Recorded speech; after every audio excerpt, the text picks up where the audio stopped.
Kembali lagi bersama saya, Pastor Leonardo Syamsuri. Saya percaya Anda menjadi orang-orang yang diberkati Tuhan selama ini. Perlindungan sempurna, amin. Dimanapun Anda tinggal, keluarga, jemaat, Gereja Kemuliaan Sion, Light to the Nation, perlindungan Tuhan sempurna bagi kita semua. Katakan amin, tetap sehat. Nah saudara, saya ingin membicara sesuatu hari ini yang penting untuk kita renungkan baik-baik. Saya tidak akan bicara mengenai virus coronanya, tapi saya mau melihat kebaikan Tuhan di balik peristiwa ini, di balik wabah ini apa sebenarnya.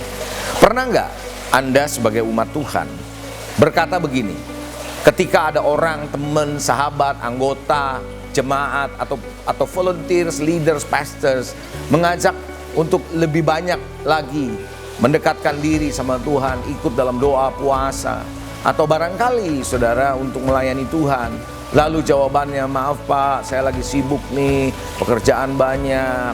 Lalu kita bilang bahwa kita lagi ada proyek baru dan seterusnya dan seterusnya. Nah tanpa disadari saudara, kita sendiri yang membiarkan diri kita terlibat dalam kesibukan tiada henti saudara. Ketika keadaan normal, kita sendiri yang menawarkan diri, kita sendiri yang menceburkan diri, kita sendiri yang memberi diri kita untuk membangun dunia ini. Lebih daripada memberi diri kita untuk membangun kerajaan Tuhan. Saya tidak bilang bahwa kita harus berhenti kerja, tidak saudara. Tapi sering berkata saya tidak ada waktu. Itu menjadi masalah saudara. Itu menjadi sebuah bahasa baru bagi orang-orang yang ada di dalam era seperti sekarang yang serba sibuk. Bahasa barunya adalah saya sibuk. Kesibukan menjadi sebuah bahasa yang dicari orang dan kelihatan kita bangga dengan itu. Bapak Ibu, Anda mesti mengerti saudara, bahwa Tuhan ingin saudara kembali kepada awal penciptaan, di mana kita diciptakan oleh Tuhan. Yaitu apa? Saya pernah menyampaikan pesan mengenai resting, beristirahat. Anda mesti mengerti Tuhan mau Anda bergaul, kita semua bergaul dengan Tuhan.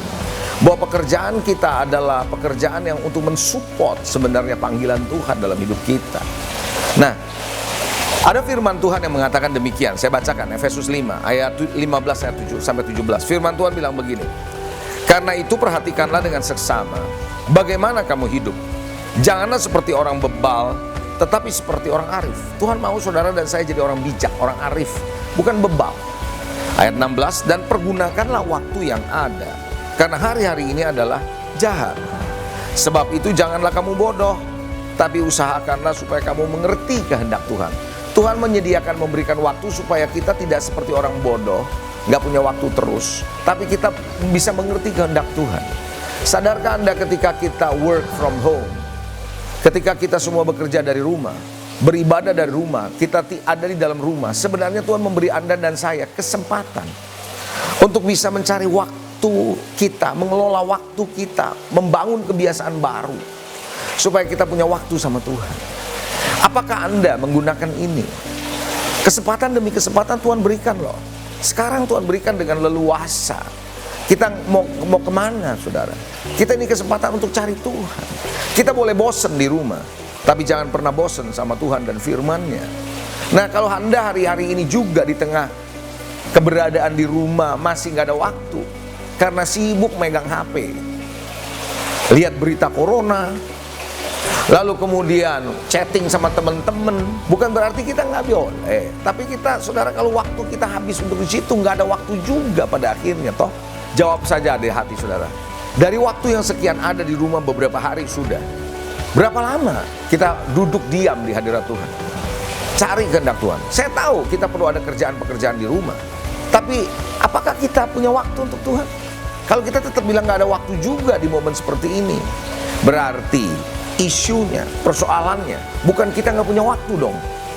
Persoalannya adalah kita nggak punya hati yang haus dan lapar untuk cari Tuhan.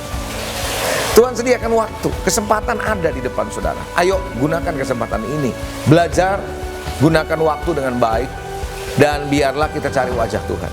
Bisa katakan amin? Dan sehingga Anda tidak mengatakan lagi nanti setelah keadaan normal, Anda jangan omong lagi kembali, saya tidak punya waktu. Kita nggak punya waktu, no. Tapi kita harus kelola waktu. Mau sampai kapan pun, Anda nggak akan bilang nggak ada waktu, kecuali kita mengelolanya dengan baik. Bangun kebiasaan baru di waktu-waktu seperti sekarang ini. Sehingga kebiasaan baru ini, waktu keadaan normal, sudah terbentuk. Saya percaya Tuhan izinkan kita semua untuk hari ini berdiam diri, mencari wajah Tuhan, menggunakan waktu yang ada, membangun kebiasaan baru, sehingga ketika kita saatnya lepas dari masalah ini, kita punya kebiasaan baru, dan kita menjadi pekerja yang dahsyat, menjadi anak Tuhan yang luar biasa, siap menghadapi goncangan berikutnya.